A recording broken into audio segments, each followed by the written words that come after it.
Good morning, Taiwan, and thank you for joining us on this Friday. I am Louisa Lee here to keep you informed and entertained. 欢迎收看 Louisa 报，每天给你最新最有趣的新闻。First, the latest regarding the football riot in Egypt. 3 days of mourning have been declared for the 79 people who were killed on Wednesday night following a football match in the country's northern city of Port Said.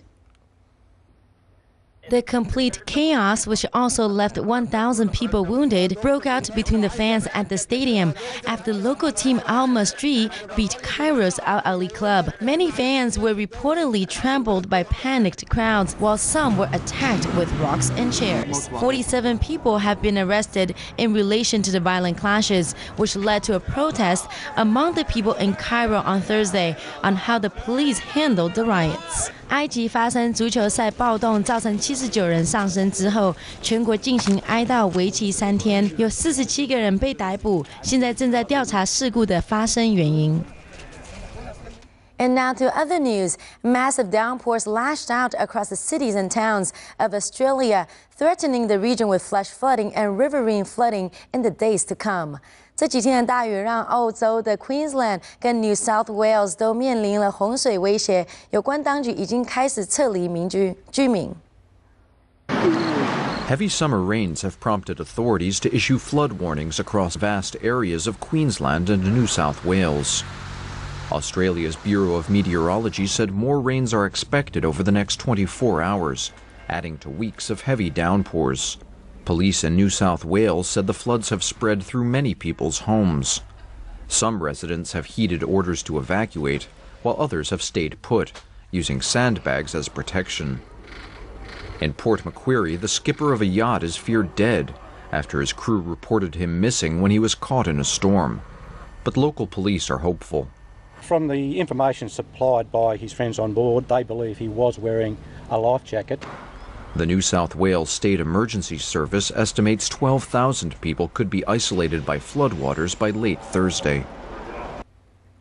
And the world's most popular social network, Facebook, which has over 845 million users, is setting records after filing for an initial public offering and seeking to raise $5 billion. And people may be able to put money down for their stocks starting in May. Facebook 已经正式宣布公开了发行股票的计划，预计筹募50亿美元，也是矽谷有史以来规模最大的首次公开募股。Facebook is ready to change its status from private to public as a publicly traded company. The leading social network officially filed paperwork for an initial public offering of up to $5 billion, which would make it the biggest IPO ever to come out of Silicon Valley. The filing provides insight into the business of Facebook. Advertising accounted for 85% of the $3.71 billion in revenues the company saw last year, boosting profits to $1 billion. Brian Hamilton is CEO of SageWorks, a financial analysis company. They're growing, they're profitable, the margins are good, and they entirely own their space. That's terrific. But on the valuation side, these guys are going to be priced at about 100 times profits and probably between 18 and 25 times sales.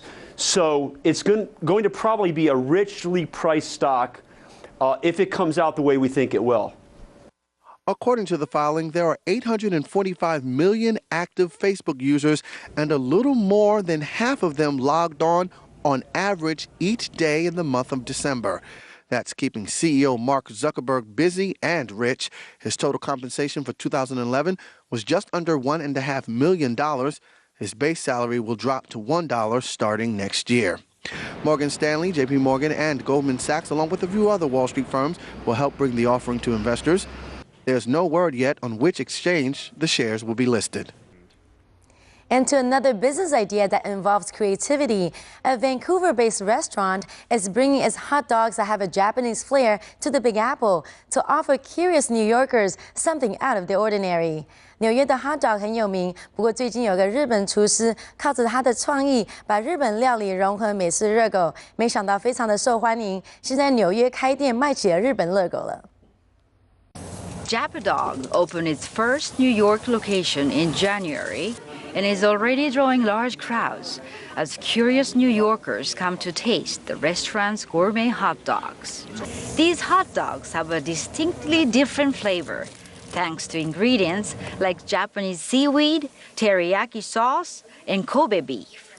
Japadog is the brainchild of Noriki Tamura.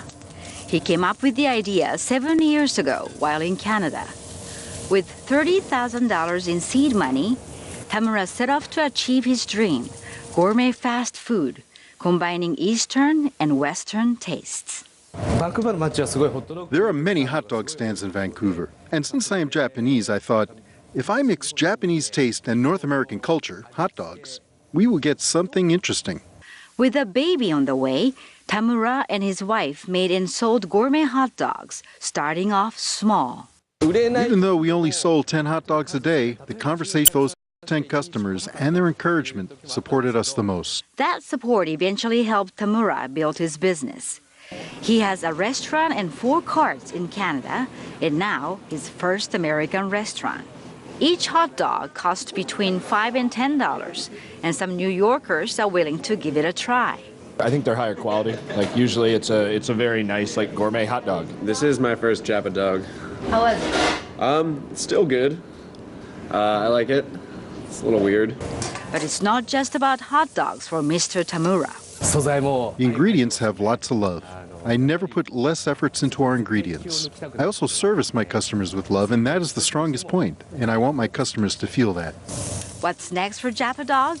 Tamura hopes to expand in the U.S. and also his home country of Japan, bringing full circle a savory recipe for success.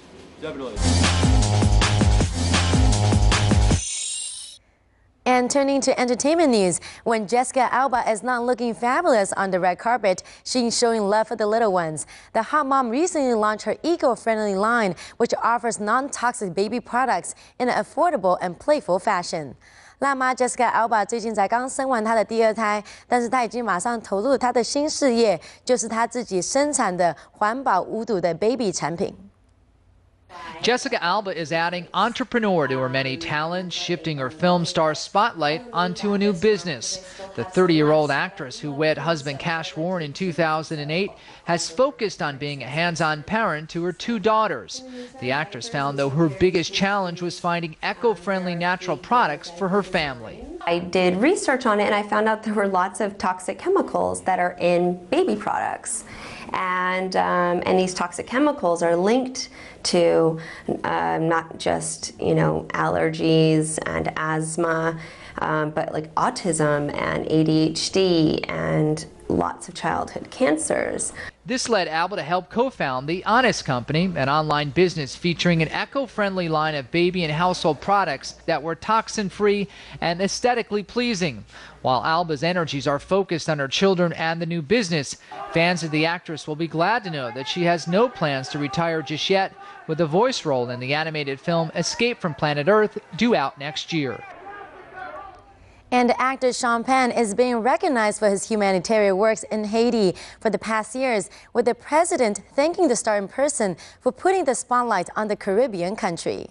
奥斯卡影帝 Sean Penn 多才多艺，会导会演之外，他还投入了很多公益活动。最近他接受黑体总统的表扬，感谢他在黑体发起的重建工作。 Hollywood star Sean Penn was named as the ambassador at large for Haiti by Haiti's president Michel Boutali at a ceremony that honors Penn's efforts and the relief work he leads in Haiti for earthquake victims. Making you ambassador is recognition of all the work you do, and great gratitude and respect, and with great gratitude to the Haitian people that are at the core of what inspires us all. And I'm going to honor the commitment that this brings. The 51-year-old 2-time Academy Award winner has been supporting several political and social causes. Following the 7.0 magnitude earthquake that ravaged large parts of Haiti and leaving hundreds of thousands homeless, Sean Penn launched JP Haitian Relief Organization shortly after the 2010 earthquake, to help local communities rebuild and return to normal lives. They currently run the tent camp for approximately 20,000 people displaced after the quake. And producer Guillermo del Toro is adding another impressive flick on his resume. The critically acclaimed Spanish thriller film Julia's Eyes is set to deliver a spine-chilling effect, so grab onto your date for the tale of dread and terror. Según los forenses, no hay duda de que Sara se quitó la vida anoche. Lo siento, Julia. Según me han informado, sufría de una enfermedad degenerativa.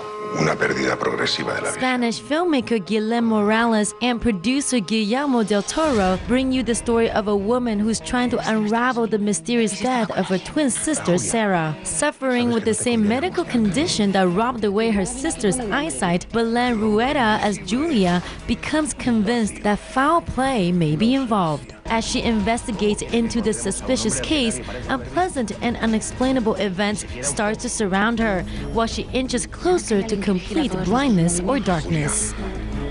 由杨楠的迷宫导演 Guillermo del Toro 监制的《盲眼迷情》今天也要上映了。故事关于双胞胎的妹妹要追查出姐姐的死因。喜欢恐怖片的观众朋友们可以进戏院好好欣赏。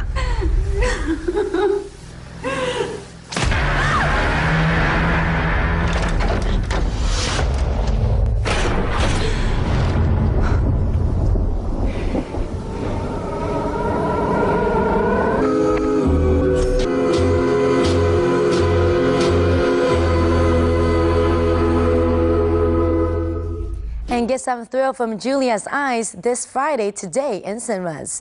And that's it for today's edition. We'll see you back here next Monday. I am Louisa Lee. Meanwhile, stay with CTS for the latest weather update and for more news you need.